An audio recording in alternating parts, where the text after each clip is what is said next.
Ya, Dewan Kehormatan Penyelenggara Pemilu memberikan sanksi peringatan keras kepada Ketua KPU Hasyim Asyari dan 6 anggotanya yang terbukti melakukan pelanggaran kode etik dan pedoman penyelenggaraan pemilu dalam 4 perkara. Apakah sanksi tersebut sudah tepat atau seharusnya bisa lebih berat? Kami akan membahasnya bersama narsum kami pada sore hari ini yang sudah terhubung melalui sambungan Zoom. Ada kuasa hukum TPDI 2.0 Bang Patra MZen, lalu ada peneliti Perludem Bang Iksan Maulana, lalu ada juga Ketua Umum Lingkar Nusantara atau Lisan Bang Hendarsam Marantoko. Selamat sore abang-abangku.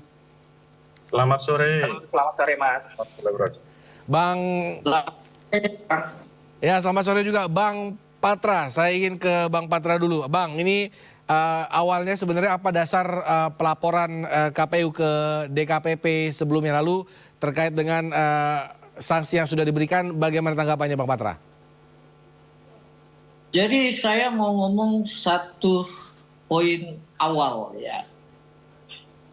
Putusan DKPP hari ini setebal 195 halaman itu menegaskan bahwa pada hari ini Saudara Gibran Rakabuming Raka bisa menjadi calon wakil presiden karena KPU melanggar aturan. Pada hari ini cawapres Gibran bisa lolos karena KPU melanggar etika. Ya. Apa yang dilanggar? Bukan hanya satu pasal, tetapi 3 pasal. DKPP menyatakan KPU melanggar pasal 11, huruf A dan huruf E, pasal 15, dan pasal 19 peraturan DKPP nomor 2 tahun 2017. Apa maksudnya? Kalau KPU bertindak sesuai yang diperintahkan peraturan perundang-undangan, kalau KPU tunduk dan patuh pada prosedur yang ditetapkan undang-undang, maka hari ini Gibran tidak akan menjadi cawapres. Ya. Apa?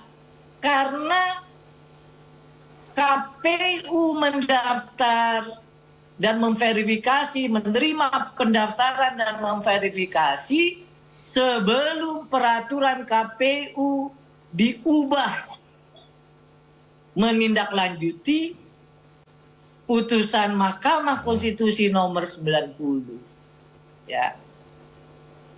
Jadi sekali lagi, kalau KPU tunduk dan patuh terhadap pedoman perilaku dan pedoman etik, bisa dipastikan Saudara Gibran tidak akan menjadi cawapres.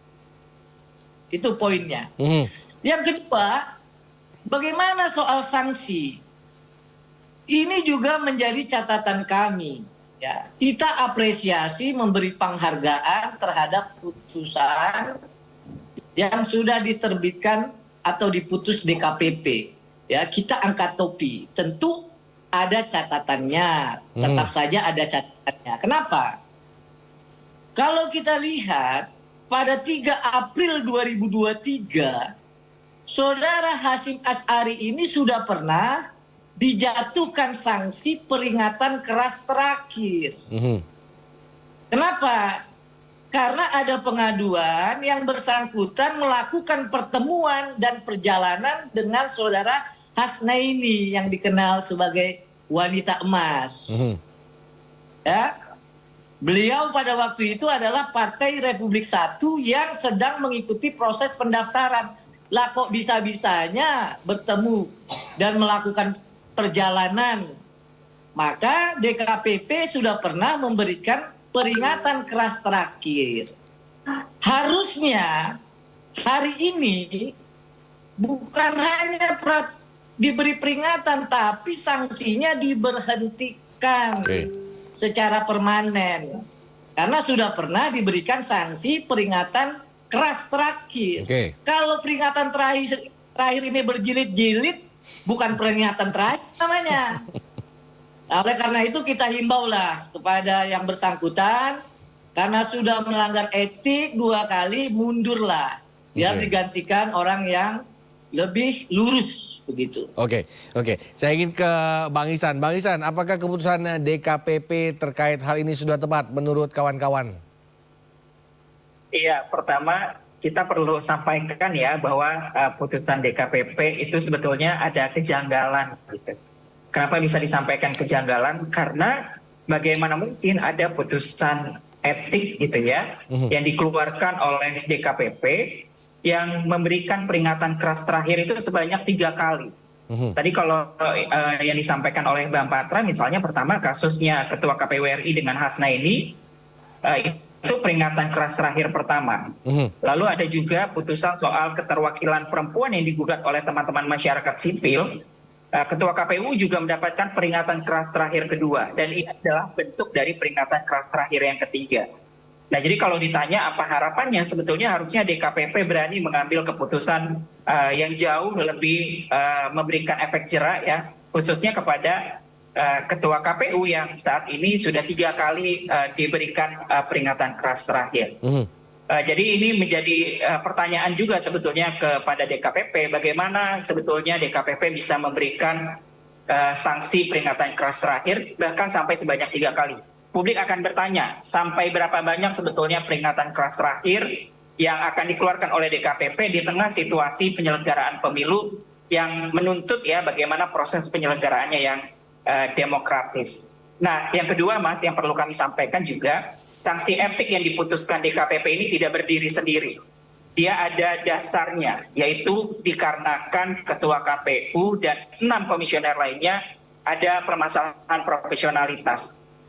Ada permasalahan yang berkaitan dengan administrasi, dalam hal ini adalah konteksnya pencalonan presiden dan wakil presiden. Nah, jadi yang menjadi penting juga dari putusan DKPP adalah apa yang harus dilakukan sebetulnya.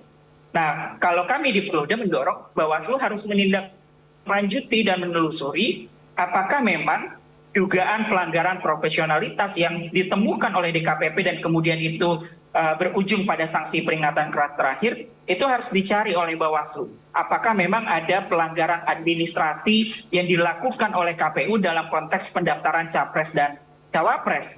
Karena kalau itu ada pelanggaran dan itu terbukti, maka KPU dan Bawaslu harus berani mengkoreksi dan memperbaiki pelanggaran administrasi yang terjadi. Karena kalau kita lihat ya, kalau tidak ada konteks pelanggaran administrasinya, harusnya proses pencalonan yang berjalan itu tidak akan jadi masalah. Jadi putusan DKPP dibaca berdiri sendiri karena ada problem tadi ya, ketidakprofesionalan dan potensi pelanggaran administrasi, dan Bawaslu harus menindaklanjuti temuan dari putusan DKPP. Oke, dan fungsinya Bawaslu nanti seperti apa dengan polemik yang terjadi?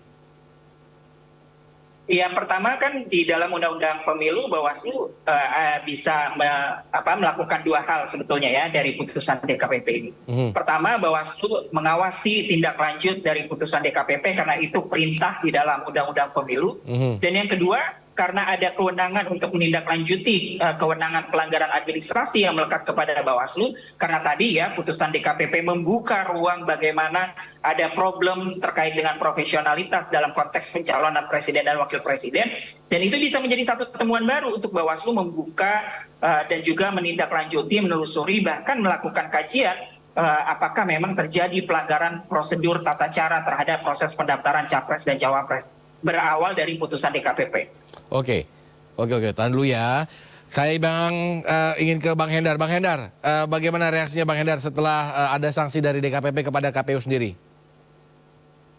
Ya, yang pertama kan harus dilihat ini kan bersumber dari putusan MK nomor 90 tersebut terkait dengan masalah pencalonan batas usia Capres dan Cawapres ya.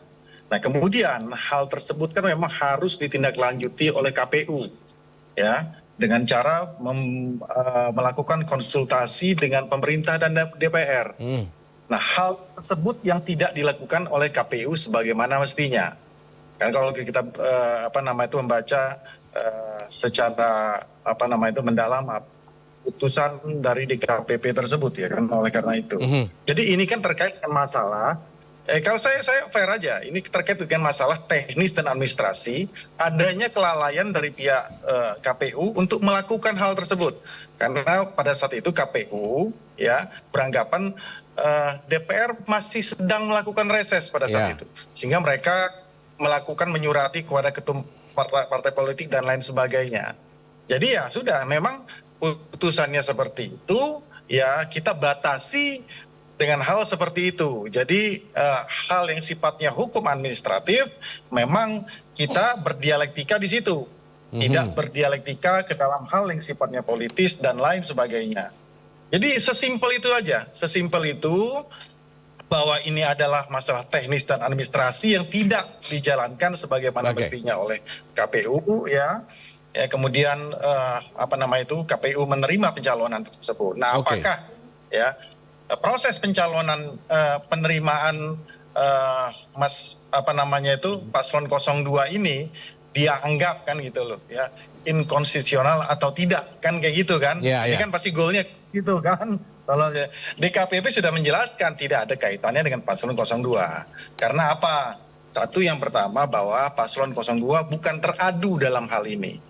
Bukan pihak terkait dalam permasalahan ini, dan tidak diwajibkan juga ya dalam putusan DKPP tersebut karena ini masalah etik ya kan untuk membatalkan putusan PKPU tersebut. Kurang lebih seperti itu dia, Mas. Bang Patra, bagaimana Bang Patra terkait dengan respon dari Bang Hendar? Apakah memang sebenarnya DKPP tidak ada atau mungkin tidak ada kaitannya dengan salah satu paslon dari sanksi yang diberikan ke KPU? Kita ini mengadukan sejak awal pengaduan kami ini ya terkait pelanggaran etik dalam penerimaan dan penetapan berkas pencalonan Gibran. Ya. Itu permohonan dan pengaduan. Dengan adanya putusan DKPP, maka secara tegas kalau administrasinya itu dipatuhi, peraturan perilakunya dipatuhi, aturan yang ada dipatuhi, maka Gibran tidak akan mungkin berkasnya diterima, maka Gibran tidak akan mungkin berkasnya diverifikasi. Nah, itulah kenapa DKPP menyatakan bahwa KPU telah melakukan pelanggaran pasal 11, pasal 15, pasal 19. KPU tidak bertindak sesuai yang diperintahkan peraturan perundang-undangan. KPU tidak menaati prosedur yang ditetapkan undang-undang. KPU tidak melakukan tugasnya sesuai dengan jabatan dan kewenangan. KPU melanggar prinsip kepentingan umum. Ya. Maka pertanyaannya, apakah layak ya ketua KPU ini yang tadi sudah dinyatakan bahkan 3 kali ya diberi peringatan keras terakhir masih menjalankan tugas dan kewenangannya.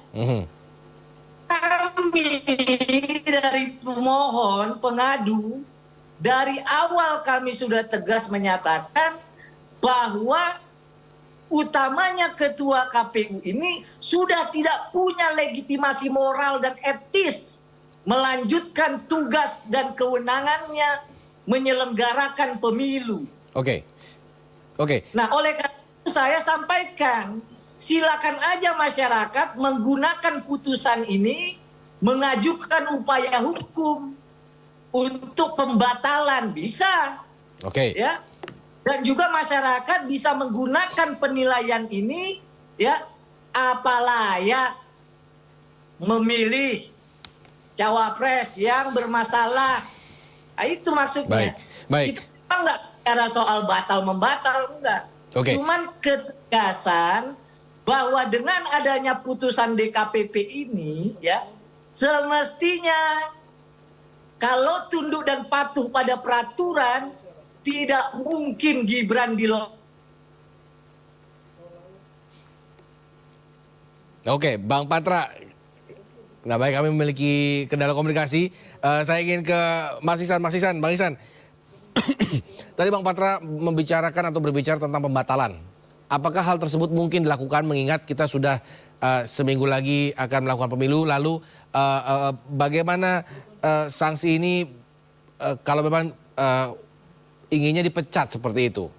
Bagaimana nanti prosesnya akan terjadi kira-kira dari kawan-kawan Perludem? Apakah sudah ada visi, bukan visi tapi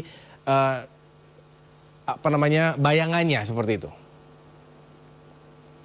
Iya, kalau berujung pada pembatalan kepesertaan seseorang sebagai calon presiden atau calon wakil presiden, itu akan sangat berat dan sulit pembuktiannya, Mas. Oke. Tetapi tadi ya, yang saya sampaikan bahwa yang pertama kali harus dibuktikan adalah bahwa putusan DKPP ini membuka ruang ada tata cara prosedur yang salah dalam konteks pendaftaran capres-cawapres yang dilakukan oleh KPU yang tidak sesuai dengan Undang-Undang Pemilu.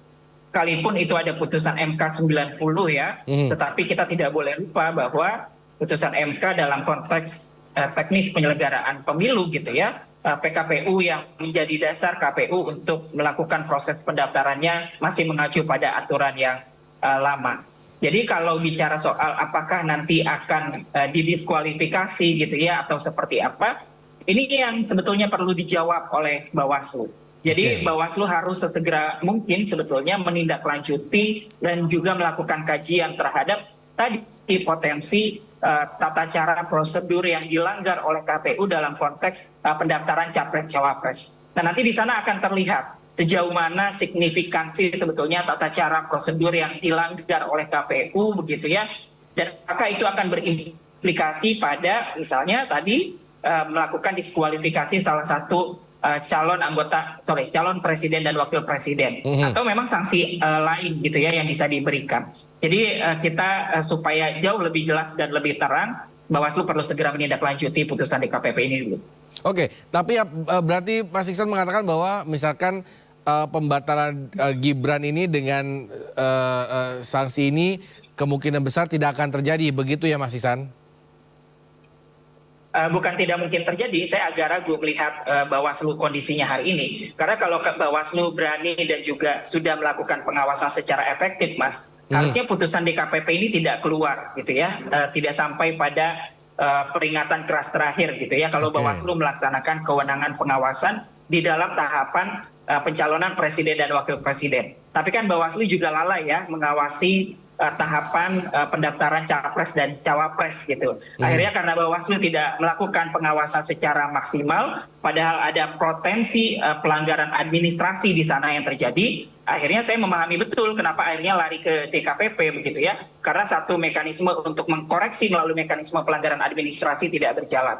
Nah, kalau misalnya ya Bawaslu bersungguh-sungguh, harusnya ya Bawaslu bisa mendalami dan berani sebetulnya melakukan kajian. Dan bahkan kalau perlu melihat kembali begitu bagaimana pendaftar capres dan cawapres sebelum akhirnya Bawaslu nanti akan mengeluarkan putusan pelanggaran administrasi. Baik. Apakah nanti putusannya ya bisa saja diskualifikasi atau ya memang ada tata cara prosedur yang harus diperbaiki. Begitu.